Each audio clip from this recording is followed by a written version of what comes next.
Welcome to Conversations That Make a Difference with your host, Teresa Velardi. We believe that authentic, meaningful, and diverse conversations are the glue that binds us together. Our discussions remind us we have the power to uplift, challenge, stretch, and invite dynamic growth. Are you, like many, feeling like you're flying by the seat of your pants through life? Join us for conversations filled with gratitude, values, abundance, authenticity, and faith. Here's the host of our show, Teresa Velardi. Hey everyone, and welcome to Conversations That Make a Difference. I am here with Dean Fisher, affectionately known as DeanO to his friends, as you see on the screen. And we're going to get started. I'll introduce him in just a minute. But for those of you who are here most of the time, you know that I start the show with a prayer. We use the serenity prayer. So let's take a moment to do that.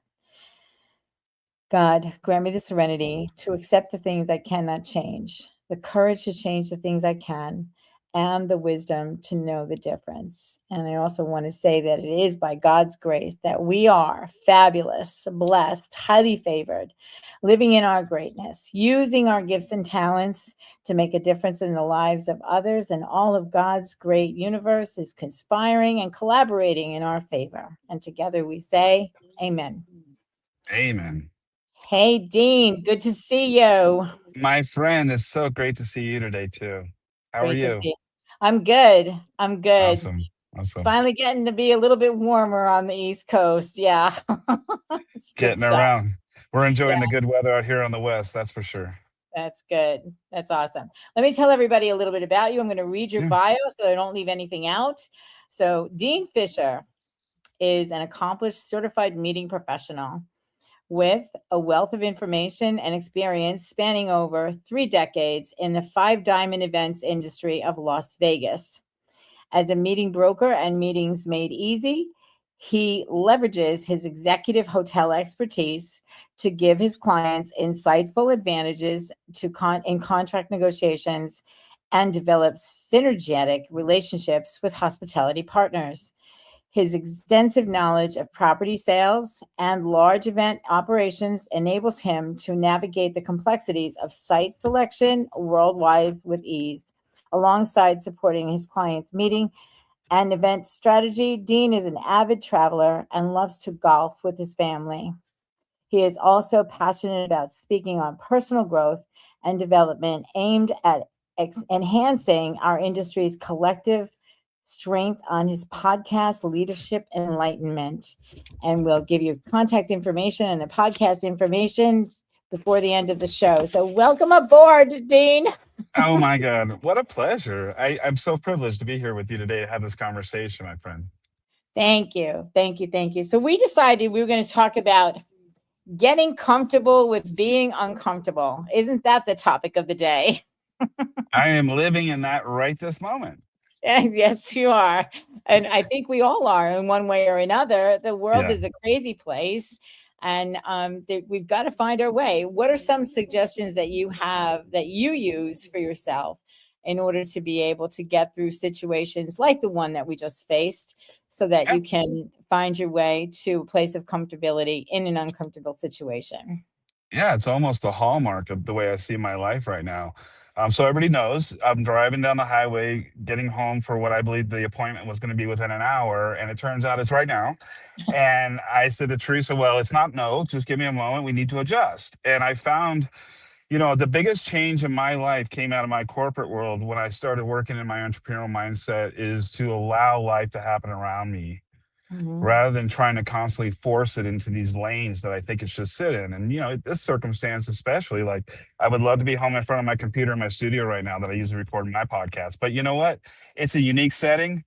People can see that it's an interesting place. And yes, I'm in my old 88 Ford truck, which I love to death and I use up in this area. Nice. 88 Ford truck. That's a long time ago. It is. It brings my heart back into, a place where I really feel like I'm in balance when I'm in it and I'm driving around this northern Sierra Nevada high desert area. Your specific question is, what do I do? I keep my heart rate low.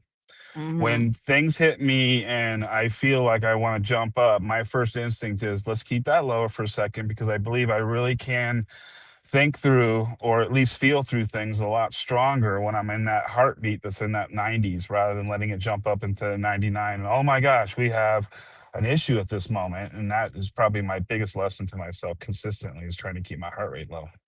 Mm-hmm. Well, that of course will keep your cortisol levels low and keep your mind from going into different places. If you can, I believe that if you can like look at the situation and the circumstance without jumping into the anxiety pool, got a better chance, right? You, well, you do, and practice really comes into this play as being perfect. I never lived this way before. I always felt like when that anxiety hit, that was a call to rise, and I was to work within that emotion. But what I found is that it limits this connection I have with the universe, and this idea of learning how to be comfortable being comfortable with being uncomfortable. And that's a really tongue twister to say, but think about it in kind of mindset, is that if you can allow yourself to be a part of the circumstances around you and not try and dictate them, then you can release from this pressure situation that you're in, that I used to feel all the time.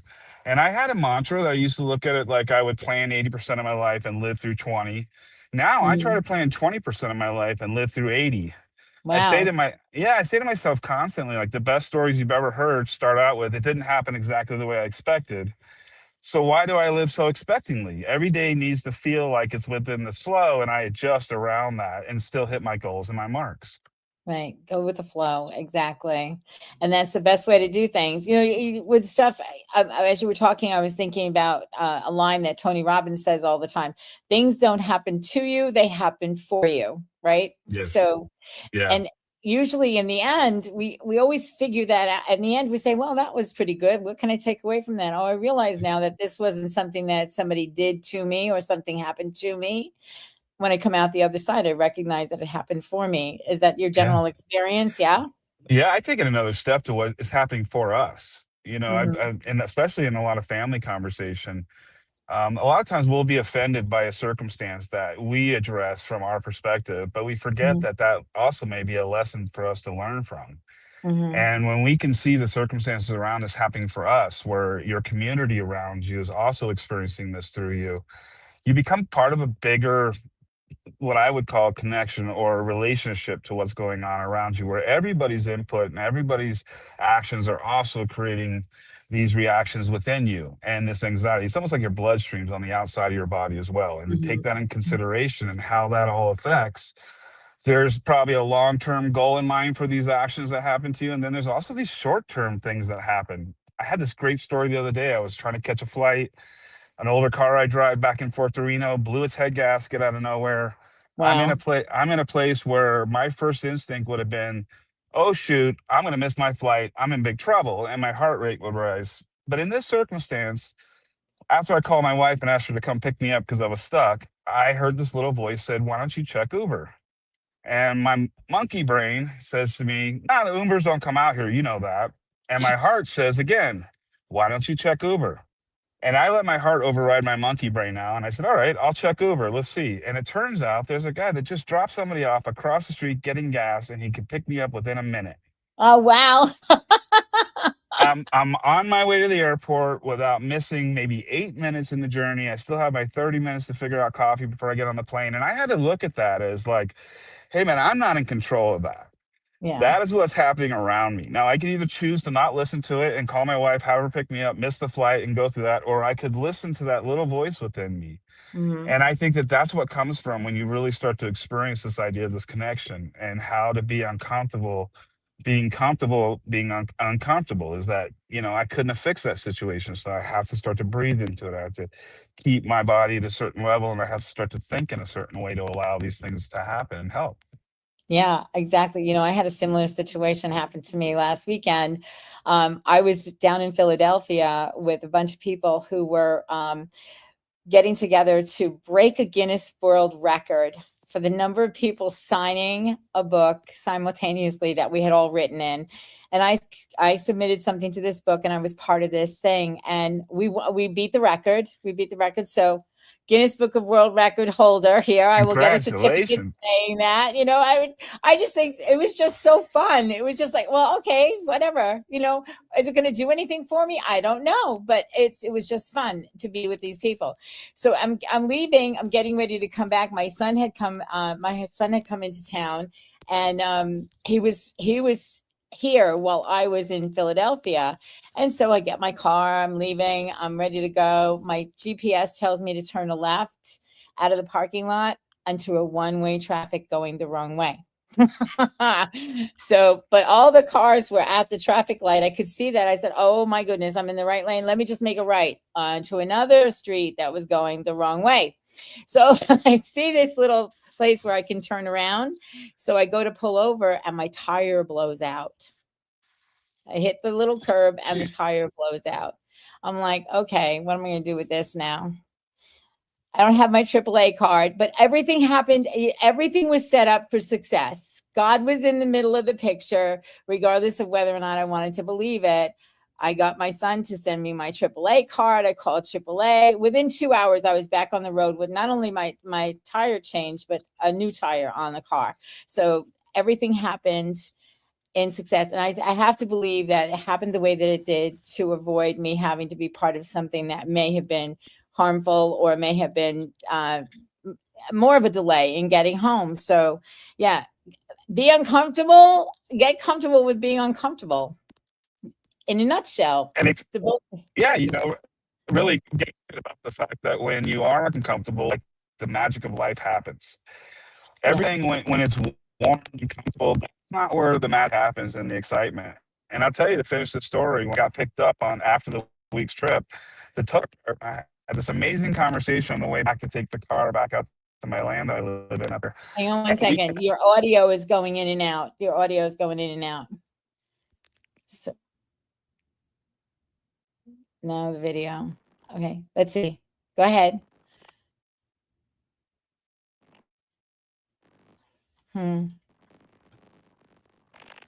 Talk now. Can you hear me?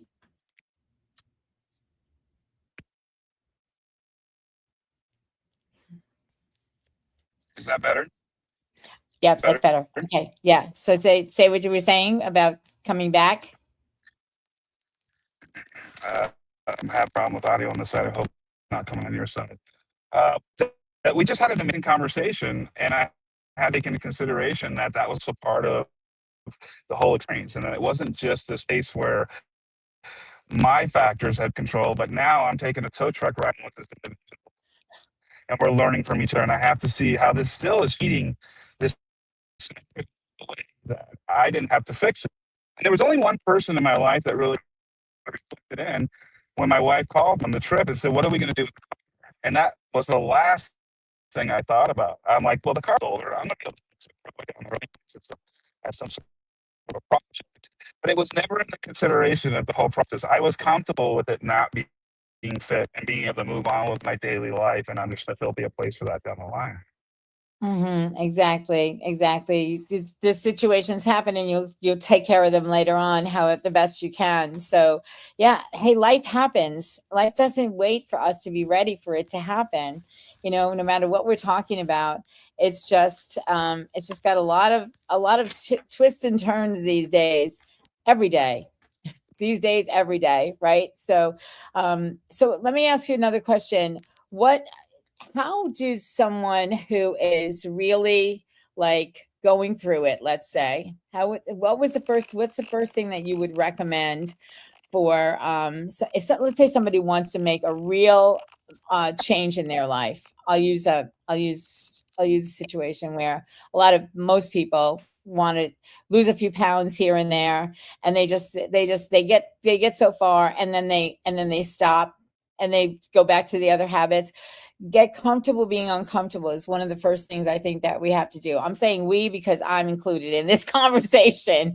I'm forever up the yo-yo, up and down, up and down. So how can you use this concept of getting comfortable being uncomfortable for people who want to change a habit in their life?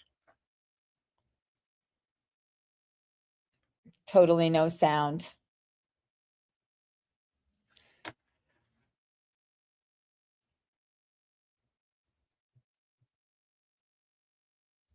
No sound. Okay. It's all good. It's all good. Maybe we were meant to do this on And another day. Well, there you are. I There tell you you are. what, it's just, I hope that the audio isn't horrible. That's the reason why I'm keep trying to adjust it. But you asked me a question: how best to start to get into a practice of embracing the idea of being uncomfortable and accepting that and feeling your comfort behind it. My practice that I like to share is to involve yourself in experiential learning, to put yourself in a place where you haven't planned the whole experience. One of the examples I give my wife and I, when we really got comfortable with this, we bought tickets in and out of Amsterdam years ago, and we left 16 days in the middle that we were going to go travel Europe and figure out where we were going and how we were going to get there. And we knew that we wouldn't have things exactly the way we wanted along the way, and so that we would put these uncomfortable situations that we had to respond to. And what we realized along the way is that we were communicating with people through body language, and that mainly people were nice, and they're all doing the same thing. They're eating, working, and sleeping wherever you are.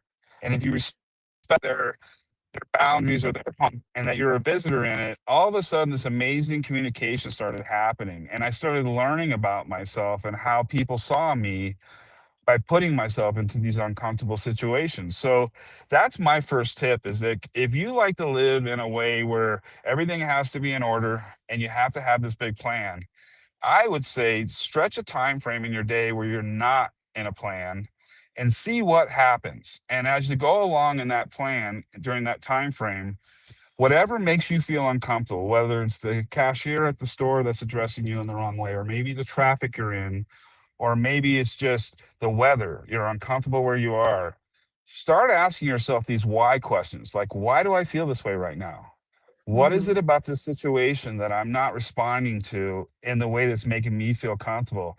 And a lot of times you're going to get down to this place where it's built within your fight or flight, that your mechanism inside of you is always trying to protect you from this thing that you don't understand, or there was a uncomfortable experience in your younger years of your life that'll start to uncover, and you'll start to really find these places in yourself where you'll realize, like, oh, I see myself now and I can adjust to that. One of my first experiences going to a hotel conference after leaving the hotel industry, I was so Mhm. offended by the hotel and everything they did because it wasn't the way I expected from where I used to work. And I had to go to my room and kind of recapture where I was and say, Dean, what is it about the situation that's got you so upset? And I realized I wasn't in control of anything. I Mhm. wasn't the boss in that hotel. I couldn't call people to fix things, and everything around me didn't look like the way I would have wanted to see it. And I had to release from this idea of needing things to be a certain way Mhm. to allowing them to be in front of me this way, and for me to address what was it about me that I could change to find some semblance of order. And that's where that term comes in about being comfortable with being uncomfortable, is you saying to yourself, like, it's okay. Yeah. I realize that this circumstance right now is going to make me feel this way. And then you start to embrace that and learn from yourself rather from these other things around you. Yeah. Yeah. Great tip. Great. Yeah, that's great. Because I think, the fight or flight thing that you referenced, I think everybody has that. Yeah. Fight, flight, or freeze, right? So how often do we get into situations where we are in one of those circumstances and cannot bring ourselves back to the exact moment? I mean, I think that's where I think emotional intelligence comes in, which is another whole conversation that we can have. So, Or I would also throw in the idea of codependency and the mhm, fact that we've all been conditioned as young people in this country, through schooling and parenting of no fault. But the truth mhm, is, we were made to want to control things. We mhm, were really positioned to look at life as not being something you can control unless it's tangible, and not realizing, like, maybe there's other factors around us that are actually helping the progress along. And like that theory that you said earlier about, life's happening to me, not to me, but for me, and maybe for us. And then, like, this idea that this experience you're going through that's uncomfortable, if you reinvest that back into your community as a learning curve or something that they can learn from, now haven't you just kind of increased the energy for everyone to kind of look back at themselves and say, oh, maybe I can face this. Maybe there's Mhm. something behind this step of fear that I can step through and realize like the other side of this being uncomfortable is where the true magic is going to happen in my life. And I'll start to experience change and I'll start to learn through myself and Mhm. listen and hear those things that guide us. Yeah, learn through myself. That's yeah, because a lot of times we abandon ourselves for something else, right? And we never get the lesson that truly belongs to us, and we are in the soup, so to speak, you know? Yeah. Yeah. Yeah. And I think that, another great strategy point would be to create a self-assessment drill for yourself, a step process that you can look at yourself from the outside and observe yourself in natural settings. It's not hard to do if you really are interested in learning about how others are reflected to you, how you're actually presenting yourself in certain situations. And you might also see yourself respond to things where you look at yourself and say, "Oh, that's not exactly the way I want to be seen." And you Mhm, can reassess these things in yourself and have grace and mhm. realize like, "Oh, that's a conditioning factor of me wanting to be codependent, in control of this situation, working in that 80-20 mindset rather than going back to thinking about it from a 20-80 mindset where Right, I've already done my work and this is going to happen the way it's going to happen today. And if it's not exactly the way I had hoped to be, then that's okay because I realize other outcomes are going to come behind that are also supposed to be there. And those are where the gifts lie. That's right. where you know, the real truth comes from and where the real energy grows is from this momentum that you create within yourself and keeping this momentum that you're of a frame of mind where you're really in this place of balance and realizing like it doesn't have to be good or feel comfortable for me to know things are happening the way they should. Right, exactly. You said a word in the middle of that, grace. Give yourself grace. How many people do you know that in this process of trying to get comfortable being uncomfortable, you were like, I know me, I tend to beat myself up. I beat myself up. I didn't do it perfectly, blah, blah, blah. The what ifs and all that. What ifs, number one, are a trap. I say this all the time. The what ifs are a trap because most people will not know that you're in this space of uncomfortability, so to speak, but you have to give yourself grace in order to be able to move through it. And I think that's where a lot of people get tripped up. But I want to take this into the conversation about community. You mentioned community. Take it to your community. Well, who is your community? You get to determine that, yes, and how you show Yes. up. And Yes. I think that there's a message of leveling up in your community with this conversation that we're having. Let's talk about developing community with like minds and people who are part of your circle, so to speak. Yeah. It's an interesting science. I mean, I'm always trying to weigh in on how best to be agile in life and how to present your best self around others to create Mhm, great outcomes, whether it's in your family, your business circumstances. And we're gone through a change. Like times are not dialing for dollars anymore, calling people, telling them you have this great thing and they need to understand what that is and talk to you. It's a mhm, time where people need to know you more than they need to understand what it is that you're a part of. And so we have mhm, this incredible social media presence now that we can live and work within, and we can really create these relationships with other people that are outside of your privy of need. We'll just say it like that. And I call it mhm, referral marketing, realizing like there's an energy we can connect with out there that actually connects energy. And when you find promoters in life, people that are actually interested in you doing well, and you are actually interested in them doing well, it doesn't matter if they're in your specific market strategy or your product. It's now a network of relationships that are looking out for each other and they're referring each other back into circumstances of need. And that referral process is where the real magic happens and where people start to trust and realize, like, hey, this is honestly a value that I could take advantage of. And in my industry, it's extremely confusing. It's like the real estate agencies or real estate industry. The hotels pay my commissions to help my clients find the best solutions and their means. And at the end, the hotels hey, Mike, I'll pay commission for that effort. So Mhm. the client actually is like the buyer when the seller's paying the commission for real estate. Well, in the events industry, this doesn't make any sense at all because everything is 1 + 1 = 2 in the events industry. Like there's an outcome for this. So how could this be a resource that can be shared? Well, it's really about understanding how people are starting to work within their own strengths, and then they can help each other overlap into the other strengths. And some people are better doing, event planning, and some people are better in the location and contracting. Mhm. But when you add those two elements together, the real value comes out of the individual and trying to do it by themselves. But the Right. fact that you've involved community around you and the resources of others, you're taking advantage of 100 rather than 100% of the efforts of your own actions.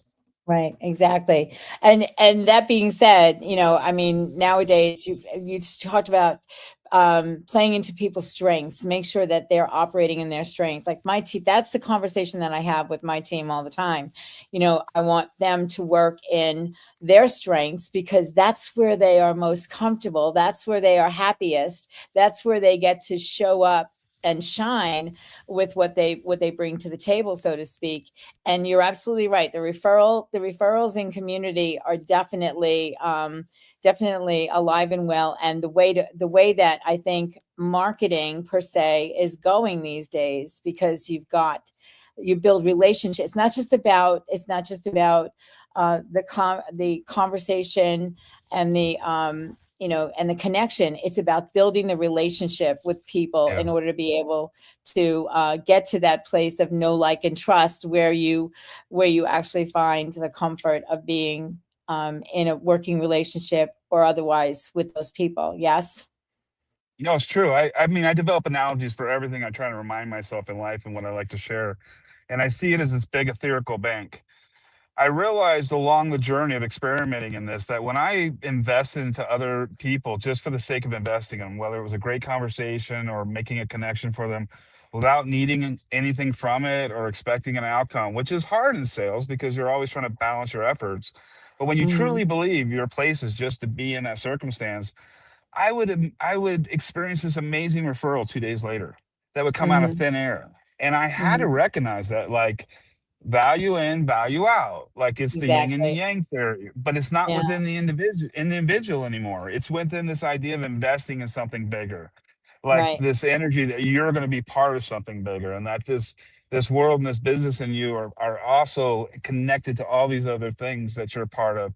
And it's not about your individual success to prove to people that you've done something more than your heartfelt way that you've invested yourself into this action. Hmm. And that, it goes back to that idea of how you're intentionally spending your day and the things that you put forward as this investment. And like right now, this is to me, this is an exercise because you and I both would love to have this been in the studio setting. But the challenges that we're going through to have this conversation are also setting a lot of the intent of the reasons why we live the lives we live. Hmm. We don't have the time in our lives to always be perfect about what we do. And I'm not going to sit back and beat myself up over that. You mentioned the Yeah. grace part. Yeah. That is allowing you to, see it like you've planted a seed in the ground. Hmm. Hmm. You can't dig the seed up to see if it's sprouted. You have to trust it's working. And the Yeah. day it pops out is the day you get excited that now you can actually tangibly see the efforts that you put forth.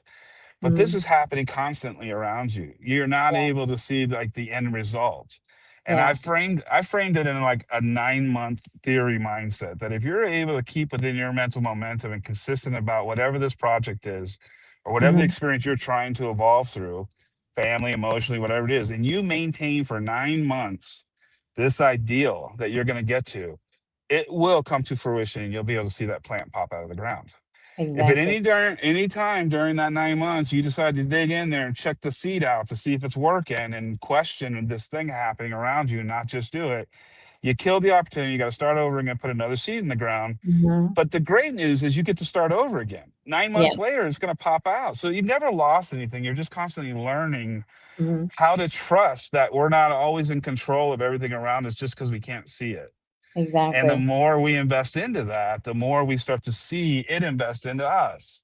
Yeah. Life tends to have a way to invest in you when you invest into it. And you Yeah. start to selflessly look at what you're doing around your investment of time every day and what you might see Hmm. that community.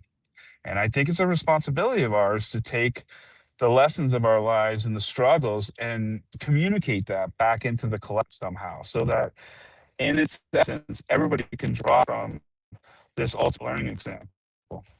Yeah, I'm going to use the series, A Daily Gift, the Daily Gift book series, as an example of that, because it's something that the seed was planted probably 5 years ago, or maybe 5 years before it started, right? Just like bamboo. Okay, by the way, if you plant bamboo, you got to wait 5 years for the plant. It takes 5 years to come up. So just I like had no bamboo. idea. Awesome. Yeah. So yeah, everything has its time. Everything in its time. And here's something else too. God's timing is always perfect. God's timing is always Yes. perfect. And we are all connected. Every single one of us is connected. So one way or another, something that somebody is doing in the community will eventually get around to everybody, and it will be dealt with in one way or another through all the people who are part of the community. But the Daily Gift book series started out with a whisper. We talked about whispers a little earlier, to do gratitude first, right? So we did gratitude. Yeah. And then from gratitude, we did hope, and they build on one another, because if you have a grateful heart, your heart becomes hopeful. And then you become more kind with a daily gift of kindness, right? And then a daily gift of peace. When you have all of those things, you can live a peaceful, more peaceful life. And then we put a daily gift of friendship out, because relationships get built on all of the things that came prior to the friendship, right? So and I think that when you work with people who you can call friend, or when you meet people who you click with that you can call friend, as we can call each other, thanks to Heather, our friend Heather, That's true. it becomes a great conversation. It becomes a better place to really just do life in ways that will benefit both of us, all of us, right? Yeah. Well, Yeah. it's a living experiment that we're both in. Mhm. And the crazy part is when we start to get in this kind of conversational point, my words start to get jumbled a little bit, because I'm realizing the benefit of what you're saying in real time right now. I was one of these corporate guys that worked for 20 years to prove that I had done something and had the car and the house and the suits and all the things. And I really thought my family valued that. It turns out all they wanted to see was that I was happy. They could Yeah. care less what I was doing. And that started this journey of understanding, like, how am I being perceived and what did I perceive myself as Mhm. being? Mhm. And it's interesting, we can get really caught up in these things that define us, or we can allow them to release. And we can start to find ourselves into these rhythms. Like your book series is amazing, because those are the cadences, those are the rhythms that I found myself in. Was that first question, could I love myself? Mhm. Like, was there a possibility that all those little things in there I hid about myself I could really enjoy? And the Yeah. answer is yes. And then could I Mhm. be grateful for like these things in my daily bread? I love that part. Like, I don't need the big outcome to happen tomorrow for me to say, whoa, it is real. Because then you're back into this whole thing again. Like, there's a reasoning for this kid of being in this patient way. And then investing into others, helping learn and share the information Mhm. itself starts to create the community setting that you're saying, that's investing into you. And Right. I think that's where I start to really leave it with the audience. How do you feel about this? Because I've invested myself for the last 70 billion friendships around non-narcissistic mindset, not Oh yeah. needing something from it, and realizing the blessings that have come out the other side of it I could never have created. And those are the what I would call miracles, not magic. I mean, like, those things are Miracles. happening. And so the Mhm. more I saw this momentum, I could say to myself, like, hey, that staircase theory I used to use, like climb to the top, beat everybody to get to the top, be the best. That worked very good in this rationale of ego and my monkey brain. Yeah, I was the best at that. But in Yeah. this other world where I've invested into life now, not just into myself, and allowed myself to be a part of a life, like a receiver of this experience and living these experiences, the blessings on the other side of that started to create this idea of a quality of life, not Mhm. needing things for me to feel like I'm good or right, but Mhm. realizing like the things that are in my life are proving and showing to me all the time that I'm being loved back. And that is, that's the strength every day I wake up to, that I realize like that's the exciting part. Like literally the reason why I look forward to like that next phone call or that podcast with you is like, what could be created for somebody that hears later that goes, is it really that simple? Just try and like start working on myself. Yeah, you'll find yourself in the rings of the tree like I feel like I'm in now. Everything makes sense. You're not trying to get anywhere. You realize it's challenging for a reason. You enjoy the opportunities of experience, and you take the other side of whatever it is and realize like that's the blessing for the next step, and do it again. Exactly. And when you recognize, I think when you recognize that your gifts and talents that you have, like I wouldn't, I to look at you to have, even after having the first conversation that we had, I would never have thought that you had spent so many years in corporate doing what you did, because you're more of a, and me too. I was an insurance agent for 20 years. Hello. I'm like, it was I was not using any of the gifts that I was given when I came here. By the way, people hear me say this all the time. I believe that each one of us has the gifts and talents that we need in order to be able to create the most prosperous life that we can here. And I don't mean just prosperous in money. I mean prosperous in relationships, family, love, all of the things that we discount for the sake of money, So I think, I think that I mean, you're hitting on the core right there, aren't you? I mean, that really is the difference between who I used to and I worked for money. I was raising a family. My expectations were I needed this to accomplish that. And the truth was I did. But the question was, is there another way to make money or to create revenue or to create abundance in my life, like you said, that will offset this need for things to establish this balancing point and to take stock. Like, we're humans, so we love dopamine. We're doing things every day to get this dopamine. What is it you're doing personally to get dopamine, and take responsibility for that? It's okay. But maybe, like you said, if you're investing into a talent of yourselves, like something maybe you thought was a hobby, and then all of a sudden it starts to become something you enjoy, and then revenue follows it, you're starting to really kind of tune into this different frequency. And you realize like you've been this radio station, tuned to rock your whole life, and now you can tune into, the waltz or jazz or any other way you want to feel. You're not obligated to this one thing. And these stereotypic sayings start to come true. All these isms that you wonder like, oh yeah, so easy. No, actually, when you start these beginning examples of your own reflection of yourself, I personally use meditation as my baseline every day. It gives me a place that I can start from, where I realize like I'm the finger connected to the hand, connected to the arm that's connected to something else. I'm not the something else. And I definitely don't want to fight with all the fingers all day long. I need to do my job well.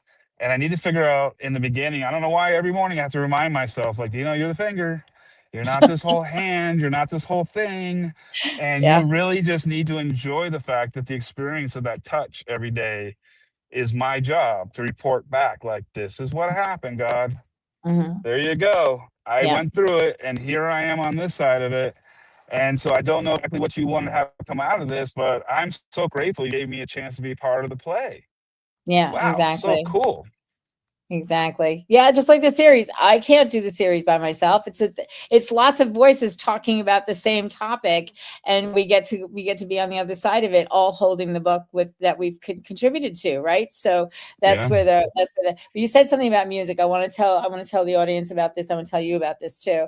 I have a great relationship with a woman named Andy Berger, who has an organization called Voices Against Trafficking, and our DJ Dizzy D, who is our producer, has put together with us and Voice Against Trafficking, an event that's going to happen on September the 26th called DJs Against Trafficking and Hunger. It's a music marathon, and it's going to be with DJs around the world, all different kinds of music. When you mentioned the different kinds of music, it sparked in my brain that this is going on.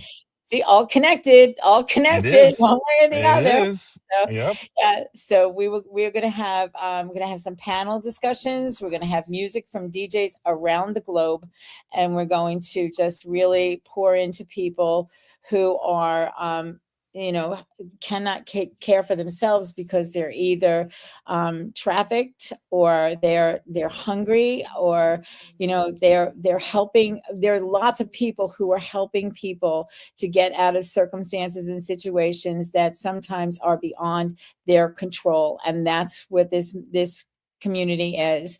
They're in situations that are beyond their control, and so we're going to do whatever we can to raise enough money to help these both organizations to make life a little bit easier for those who have come through those circumstances, so that they can be healthy, whole, and complete, just as they were meant to be before the situation happened.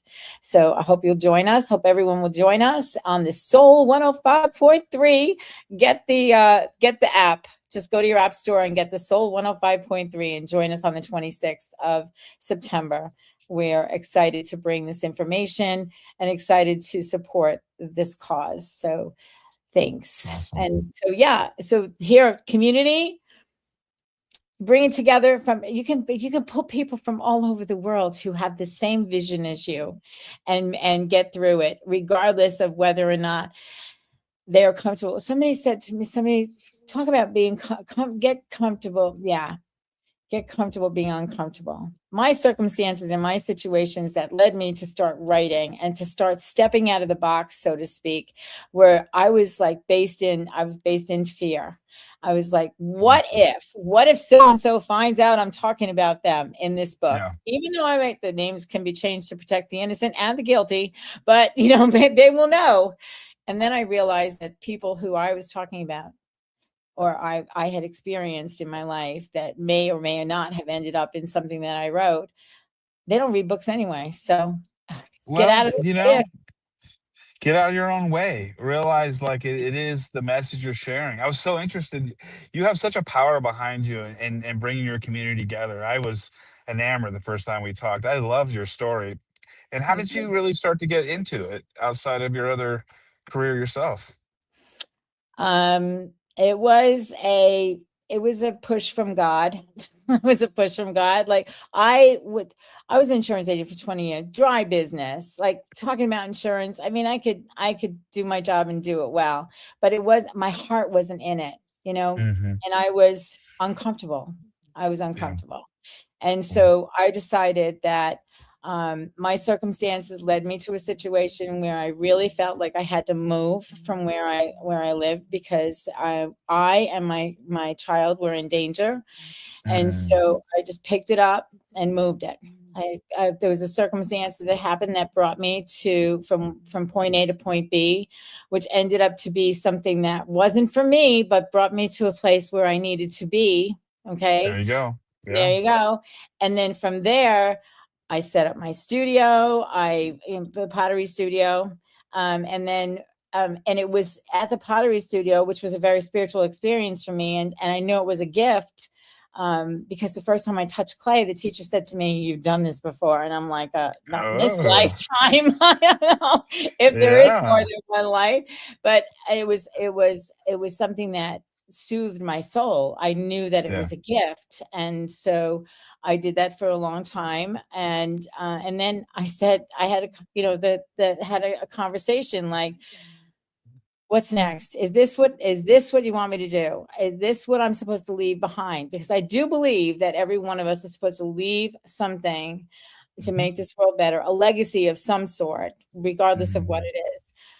Is this what it is? And I heard there was books. And then from that, the series was birthed. And I had been Wow. journaling throughout all this situation. It was the way that I got through a lot of the circumstances that had happened, the things that had happened. So, and then community, when I started showing up as myself, when I just started showing up, it's amazing. It just is Just imagine. amazing what happens. Yeah. Well, that's the true blessing and the miracle behind it all. Your story is exactly the same as mine, and so many ways of taking steps, following the breadcrumbs and realized like something had whispered into my heart like 7 years ago. I'm fascinated by saying that out loud because I've run into other people that were like, yeah, it was like 7 to 10 years ago. All of a sudden, I had this tap on my shoulder, like, hey, why don't I look into this for some reason? And it led to Mhm. these, other things. I saw this entertainer once do this great concert in Cancun.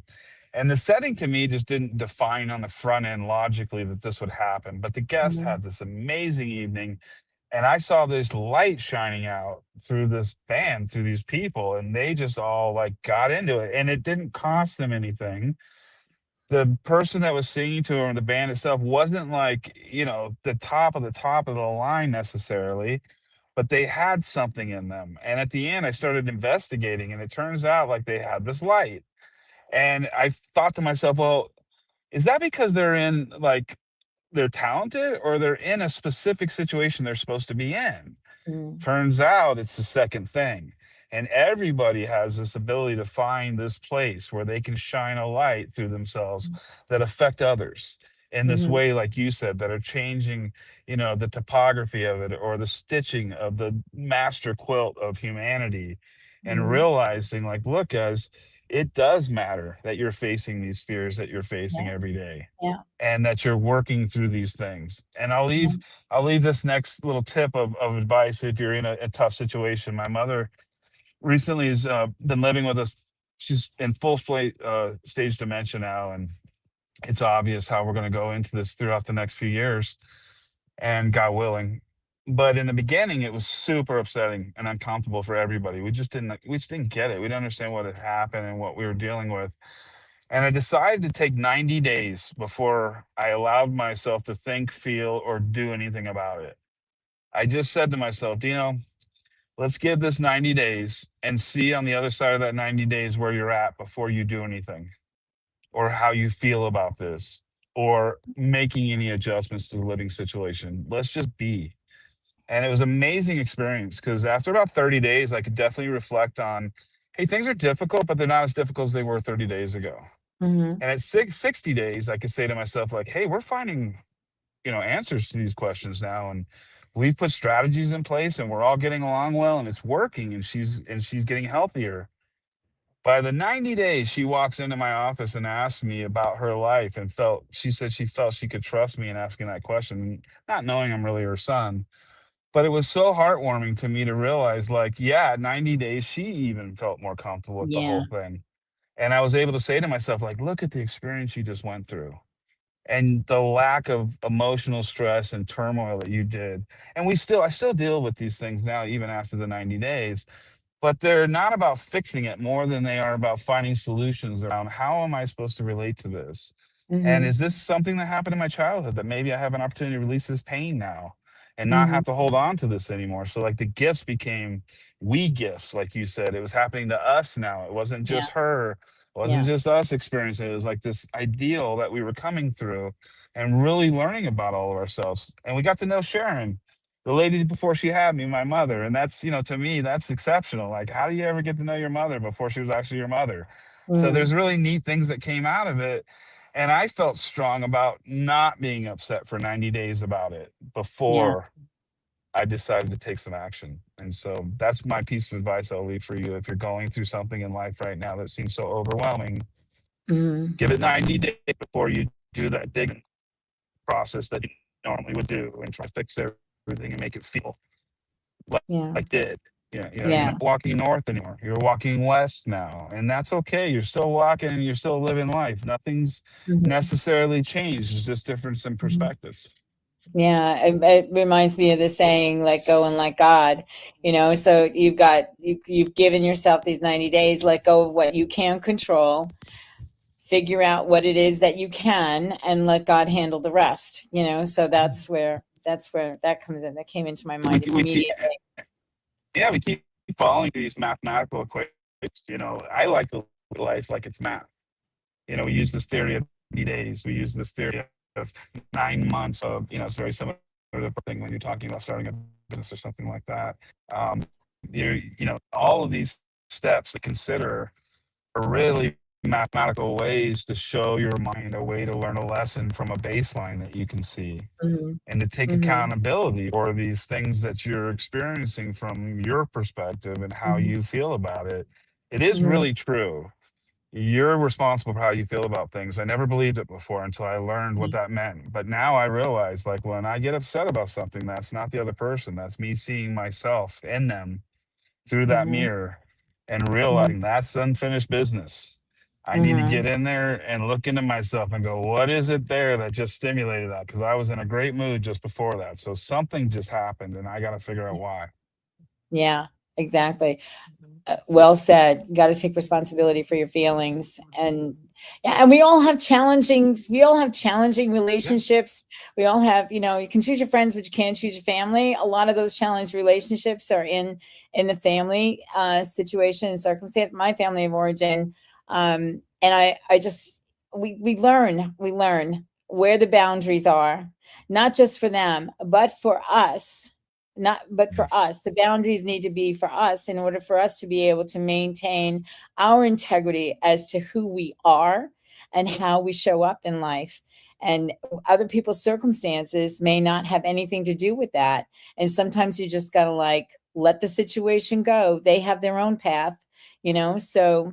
And again, it's getting comfortable with being uncomfortable. Sometimes we have to release and let them go their own way, Mel, what's her name? Mel Robbins, Let Them, that book that she put out about a year ago or so, gives great advice on that situation.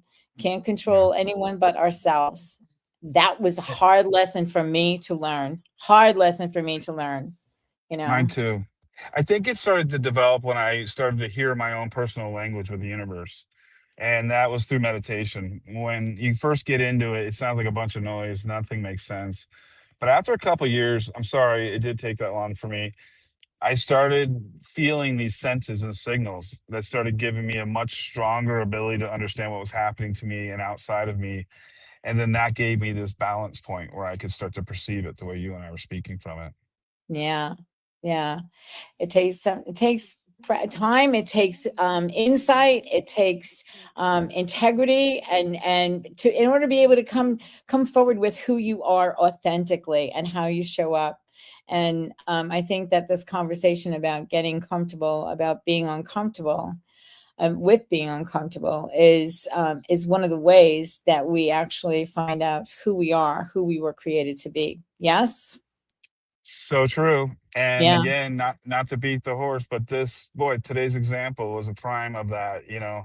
I'd love to have been in a setting where it felt exactly the way we might have imagined it the first time we talked, but I got a feeling the conversation we just had was probably a little more meaningful than it would have been if it was shined up like that.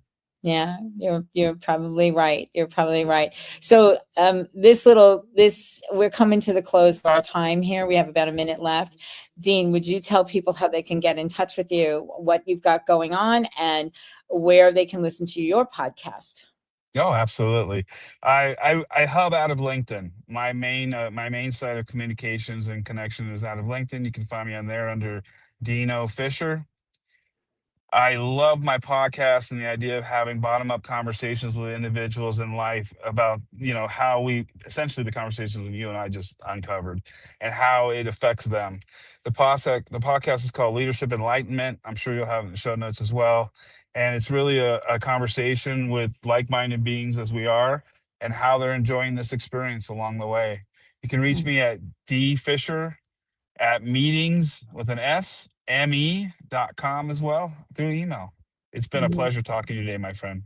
Awesome. It's been a great pleasure talking to you today, my friend. I'm so glad we get to say that, my friend. We develop friends as we have conversations. This conversation has made a difference for us as friends. For those of you who are listening, I know because I see it in the chat over here, and I thank you all for listening. My goal with this Conversations That Make a Difference podcast is to bring conversations that will indeed make a difference for you in your life and those that you love, and also for yourself. So my request is, before we meet again, may all the conversations that you're having make a difference in your life and the lives of others. And we'll see you next time. at 5 p.m. on Tuesday, Eastern Time, right here on the YouTube channel and my Facebook page. See you next time, everybody.